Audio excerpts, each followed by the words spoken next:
अस्सलामुअलैकुम रहमतुल्लाहि व बरकातुहू। आज जो है वो हम बात करेंगे आइसोटॉप्स क्लास 9 चैप्टर नंबर 2 उसके हवाले से सारी बात करेंगे। तो my name is Ishaan Hussain और ये आपका प्यारा सा चैनल है केमिस्ट्री टाइम। वीडियो देखने के बाद अगर आपको अच्छी लगे तो चैनल को सब्सक्राइब करें। बड़ा ही इंटरेस्टिंग होने वाला है, बहुत मजा आएगा इंशाल्लाह। आपको इसको समझना है आपने गौर से, बहुत ज्यादा अहम टॉपिक है, तो आपने इसको जरा आंखें खोल के अच्छे से इस चीजों को समझना है। अगर कोई सवाल समझ ना आए तो आप कमेंट करके मुझे पूछ लें, ठीक है जी। चलिए स्टार्ट करते हैं। आइसोटॉप्स, ठीक है। एक लफ्ज आइसोबार भी होता है, एक आइसोटॉप होता है। तो हमने बेसिकली आइसोटॉप्स के बारे में सारी बात करनी है। आइसोटॉप बेसिकली एक ही एलिमेंट होता है, एलिमेंट एक ही होता है, उसकी डिफरेंट फॉर्म समझ लें कि जिसमें उसकी केमिकल प्रॉपर्टीज तो सेम होंगी लेकिन फिजिकल प्रॉपर्टीज डिफरेंट हो जाएंगी। समझ आई थोड़ी सी? चलिए मैं आपको बताता हूँ। आपको पता है कि एक एटम जो है उसके न्यूक्लियस में दो चीजें होती हैं आपके मुताबिक, यानी कि जो आपकी 9th केमिस्ट्री है इसके मुताबिक, वैसे और भी हैं, ठीक है। चलिए उसमें हम स्टार्ट करते हैं। एक उसमें प्रोटॉन होता है और दूसरा उसमें न्यूट्रॉन्स होते हैं, यही होता है जी। और यहाँ पे होते हैं इलेक्ट्रॉन्स। क्या होते हैं? इलेक्ट्रॉन्स। क्लियर जी? अब इलेक्ट्रॉन्स तो बाहर हैं, हमें न्यूक्लियस के अंदर की सारी बात करनी है। न्यूक्लियस के अंदर जो आइसोटॉप होते हैं उसमें नंबर ऑफ प्रोटॉन तो सेम होते हैं, नंबर ऑफ प्रोटॉन सेम होते हैं, लेकिन नंबर ऑफ न्यूट्रॉन जो है ये डिफरेंट होते हैं। समझ आई? कहने का मतलब ये है भाई कि जो नंबर ऑफ न्यूट्रॉन है वो डिफरेंट हो जाएंगे और नंबर ऑफ प्रोटॉन, ये जितने भी आइसोटॉप होंगे उसमें सेम रहेंगे, लेकिन नंबर ऑफ न्यूट्रॉन जो है ये डिफरेंट होते जाएंगे। क्लियर हो गया सबको? करें स्टार्ट। चलो, ये बेसिकली हम इसकी डेफिनेशन लिखते हैं। एन एलिमेंट have same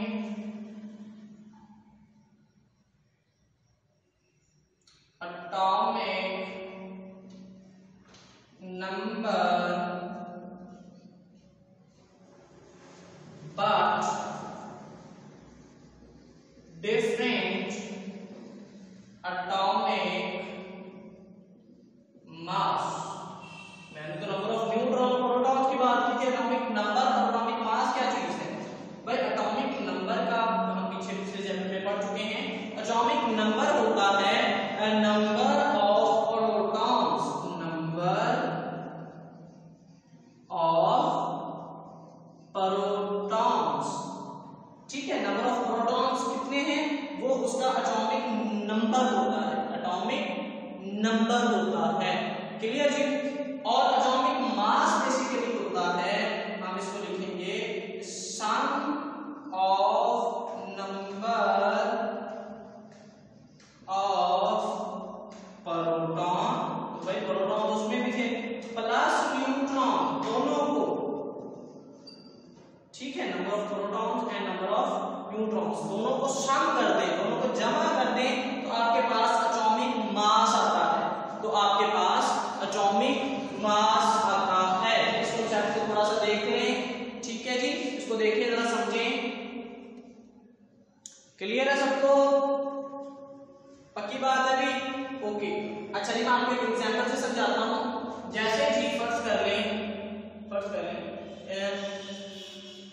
आपके पास 6 ये प्रोटॉन है, ये न्यूट्रॉन है।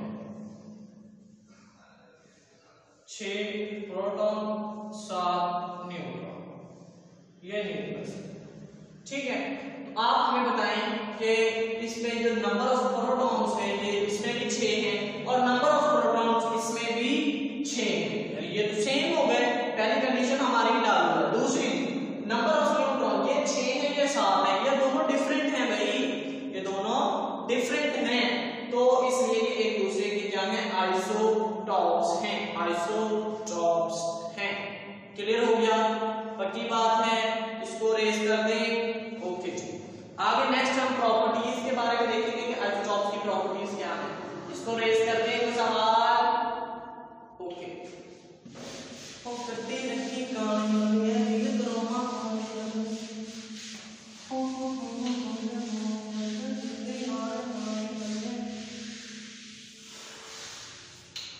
चलेंगे, इसमें हम प्रॉपर्टीज के बारे में बात करेंगे।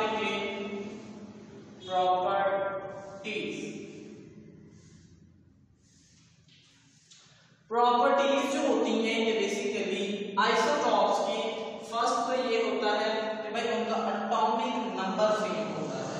फर्स्ट का बात क्या है, सेम एटॉमिक नंबर, ये फर्स्ट प्रॉपर्टीज की। ठीक है कि उसका जो एटॉमिक नंबर है, नंबर ऑफ प्रोटॉन्स जो हैं वो सेम होते हैं, नंबर ऑफ प्रोटॉन्स सेम होते हैं। ठीक है, साथ में लिख दें number of protons are same, ये ब्रैकेट में लिख लें।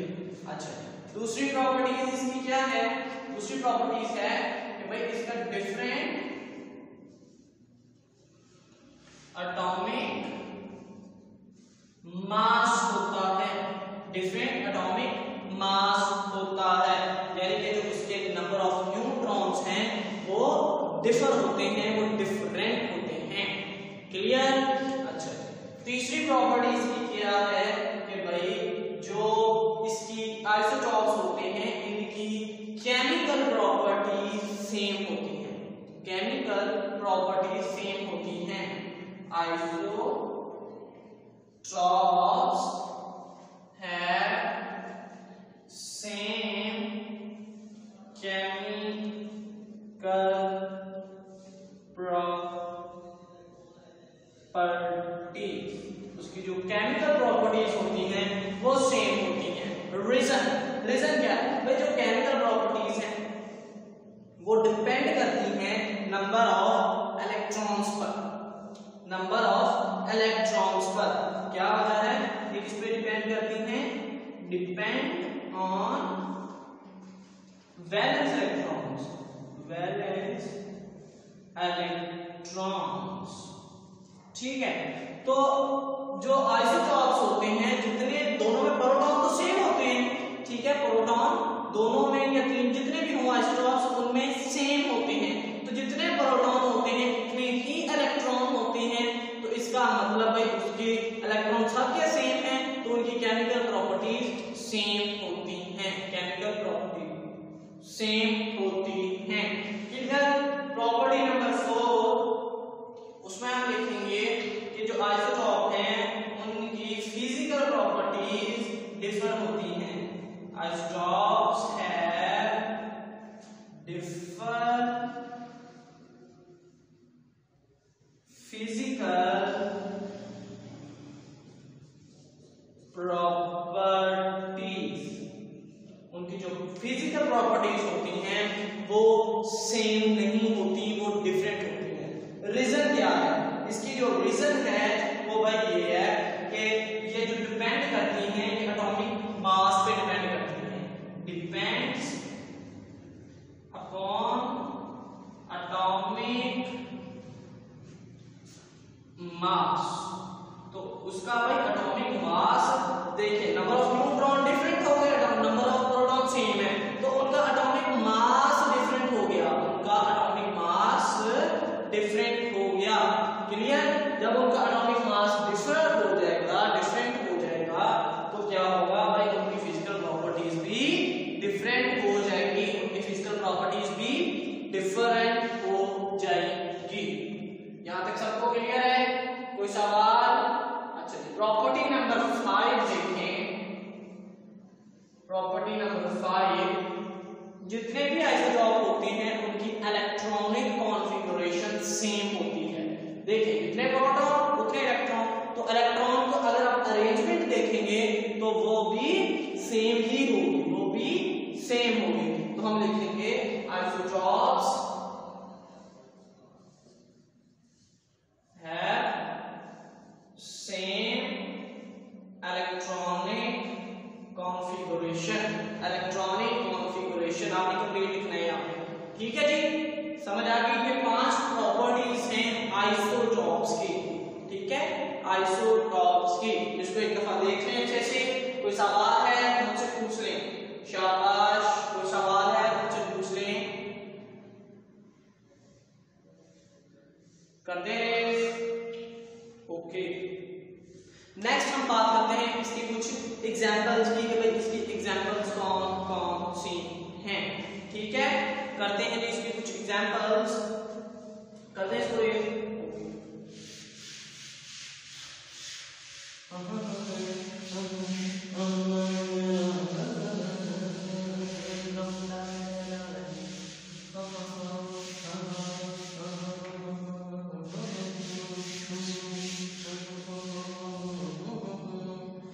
ओके, नेक्स्ट हम देखेंगे कि भाई इसके एग्जांपल्स कौन कौन सी हैं।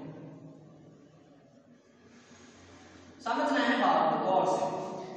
एग्जांपल्स, फर्स्ट एग्जांपल हम हाइड्रोजन से स्टार्ट करते हैं। फर्स्ट एग्जांपल है आपके सिलेबस में 4 हैं, हम 4 को इंशाल्लाह डिस्कस करेंगे। हाइड्रोजन, ठीक है, कहता है कि जो हाइड्रोजन है इसके 3 आइसोटॉप्स हैं। हाइड्रोजन के 3 आइसोटॉप्स हैं। अच्छा जी, कौन कौन से? वो कहते हैं कि हाइड्रोजन का जो फर्स्ट आइसोटॉप है, मैं हेडिंग बना के लिखता हूं, उसका नाम है प्रोटियम। क्या है? प्रोटियम। प्रोटियम में क्या है? हाइड्रोजन तो है उसमें एक इलेक्ट्रॉन है, एक ही प्रोटॉन है। ठीक है, एक इलेक्ट्रॉन है, एक प्रोटॉन है। अगर हम इसमें पिक्चर बनाएं तो भाई ये रहा, ठीक है, उसमें एक प्रोटॉन है। देखिए ये ऊपर एटॉमिक मास होता है, एटॉमिक मास लिखा जाता है, ठीक है, डिस्कस कर चुके हैं पीछे हम। तो एटॉमिक मास एक है, इसका मतलब जितने प्रोटॉन प्लस न्यूट्रॉन होते हैं, ये बेसिकली क्या होते हैं? Proton plus neutron. तो प्रोटॉन जितने इलेक्ट्रॉन होते हैं उतने प्रोटॉन होते हैं। तो नीचे उसमें प्रोटॉन लिखे होते हैं, नीचे एटॉमिक नंबर होता है, नीचे क्या होता है जी? एटॉमिक नंबर होता है, और वो नंबर ऑफ प्रोटॉन्स होते हैं, जस्ट प्रोटॉन्स। तो नीचे मान है तो ऊपर भी मान है, तो एक प्रोटॉन है तो 0 न्यूट्रॉन है, 0 न्यूट्रॉन, एक इलेक्ट्रॉन। ये रहा हमारा न्यूट्रॉन। ठीक है, समझ आई? एक प्रोटॉन, 0 न्यूट्रॉन और एक इलेक्ट्रॉन। ठीक है, तो ये इसकी पिक्चर बन गई। ठीक है, डायग्राम बन गया इसका। अच्छा जी, नेक्स्ट दूसरा जो है वो कहता है, उसका है ड्यूट्रियम। ड्यूट्रियम। अच्छा जी, वो क्या है? वो कहता है कि उसमें एक प्रोटॉन है, और इसका क्या मतलब है? 1 2, ऊपर एटॉमिक मास, प्रोटॉन नीचे है, एक प्रोटॉन और एक प्लस एक, यानी कि 1 + 1 2 होता है ना भाई। तो ये एक प्रोटॉन है, तो इसमें एक प्रोटॉन है तो एक क्या है? एक न्यूट्रॉन है। तो अगर हम इसकी पिक्चर बनाएं तो कुछ इस तरह की बनेगी कि एक प्रोटॉन, एक न्यूट्रॉन और एक इलेक्ट्रॉन। समझ आई या नहीं? देखिए ना कि यहाँ पे इसका क्या मतलब है? P+ है, प्रोटॉन नीचे एक है, तो एक पे कितने जमा करें? 2 आ जाएंगे, एक जमा करेंगे तो ये वाला हो गया न्यूट्रॉन, और ये वाला क्या हो गया? प्रोटॉन। समझ आ गई? क्लियर हुआ कुछ? ओके, नेक्स्ट 3 है, वो क्या है? ट्रिटियम। ठीक है, अब ट्रिटियम जो है H13, इसके मुताबिक क्या है? प्रोटॉन तो नीचे एक है, तो इसमें एक में कितने जमा करें? 3 आ जाए, 2, तो 2 क्या है? न्यूट्रॉन्स। 2 क्या है? न्यूट्रॉन। इसी तरह यहाँ पे आपने 2 लिख देना है, और यहाँ पे 1 लिख देना है, और एक इलेक्ट्रॉन बना देना है। तो ये आपका इसकी डायग्राम हो जाएगी। क्लियर हुआ कुछ? समझ लें। कोई सवाल अच्छे से सबको क्लियर होना चाहिए, कोई भी सवाल नहीं रहना चाहिए। शाबाश शाबाश, कोई सवाल? ओके, कर दे रहे इसको।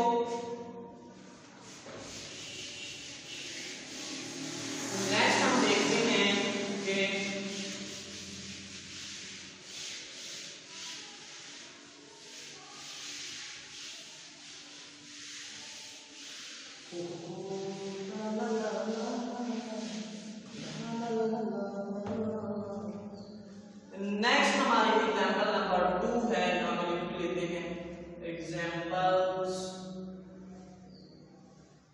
एग्जांपल्स हमारी चल रही हैं।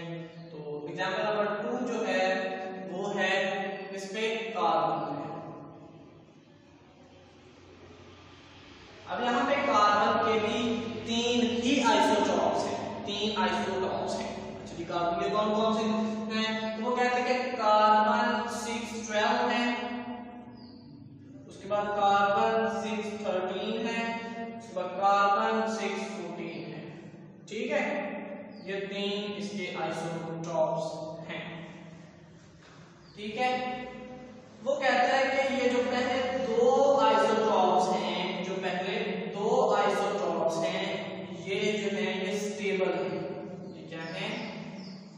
स्टेबल आइसोटॉप्स है।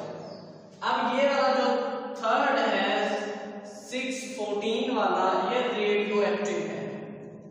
रेडियो एक्टिव का क्या मतलब है? ये खुद ब खुद तहलील हो जाता है, अपने हिस्सों में तकसीम हो जाता है, 1 से 2 चीजें बन जाती हैं। ठीक है, खुद ही रेडिएशन बाहर निकालना शुरू कर देता है, इसलिए ये रेडियो एक्टिव है। ये वाला रेडियो एक्टिव है। क्लियर हो गया? वो कहते हैं कि जो कार्बन 612 है, ये तकरीबन 98.9% ये नेचुरल तौर पर पाया जाता है। यानी कि ये इसके अगर हम परसेंटेज मालूम करें तो ये तकरीबन कितना है? 98.9%। ठीक है, और बाकी जो 2 हैं वो 1.1% टोटल है। यानी कि अगर हम कार्बन टोटल देखें तो उसमें ये 98.9% कार्बन 12 है, और उसके बाद 1.1% बाकी 2 कार्बन हैं। ठीक है, कार्बन के दूसरे आइसोटॉप्स हैं। समझ आई बात? समझनी है आपने अच्छे से। कोई सवाल है तो आपने बिना झिझक पूछना है, इंशाल्लाह आपको जरूर अप्लाई करेगा। ठीक है जी, समझ आ गई? क्लियर यहां तक? ठीक है, तो ये इसके 3 आइसोटॉप्स हैं, कार्बन 12, कार्बन 13, कार्बन 14। ठीक है, इसमें ये रेडियो एक्टिव है, ये 2 स्टेबल हैं। ठीक है, तो और ये वाला जो है 98.9 है, और ये 2 जो है ये 1.1% है। क्लियर हो गया? कोई सवाल? ठीक है, इसको अच्छे से आप एक दफा देख लें, फिर हम देखते हैं कि क्या करना है।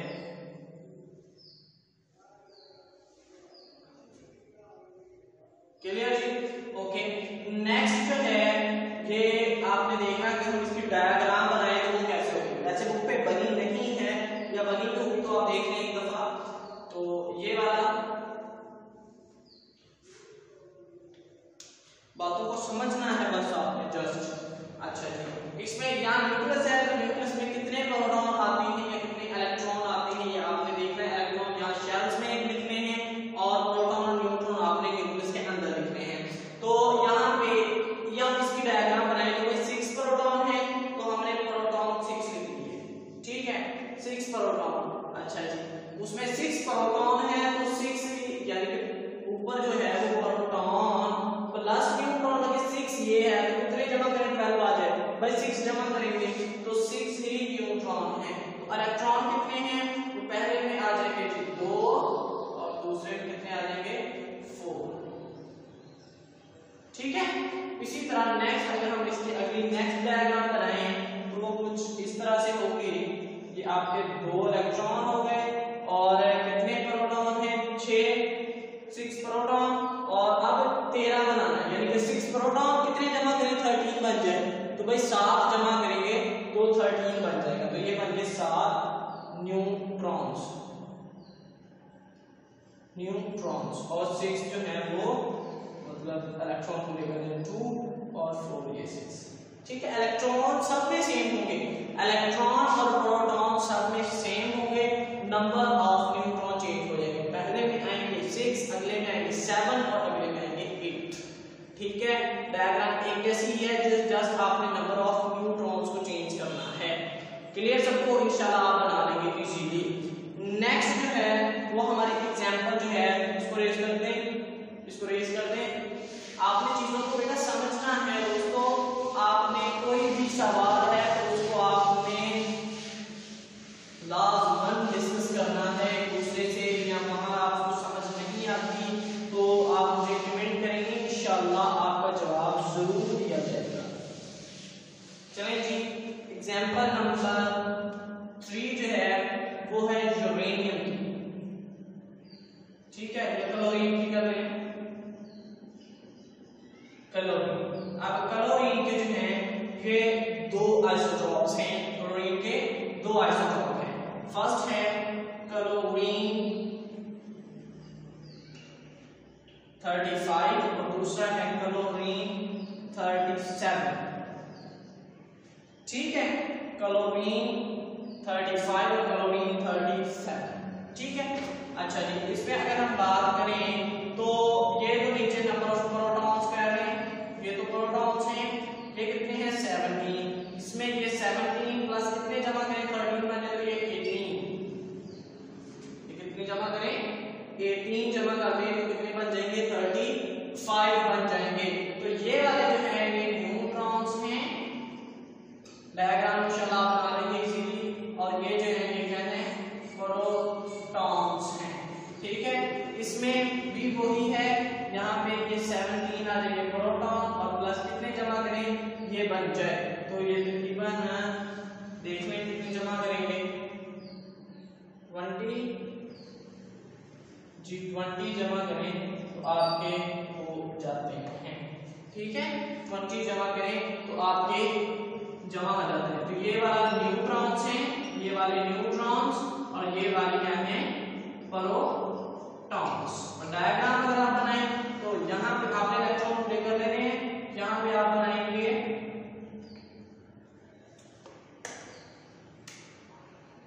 ये आपके जो प्रोटॉन्स हैं वो कितने हैं 17 और न्यूट्रॉन्स कितने हैं पहले में 18 हैं और आपने इलेक्ट्रॉन्स को फिल कर लेना है सब, पहले में 2 दूसरे में 8 अगले में 18, ठीक है 18।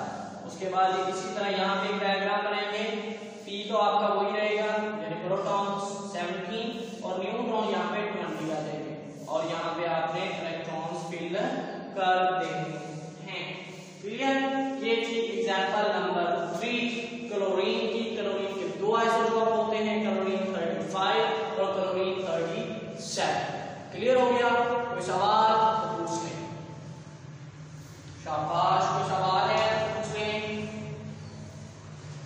ओके, नेक्स्ट जो है वो हमारा है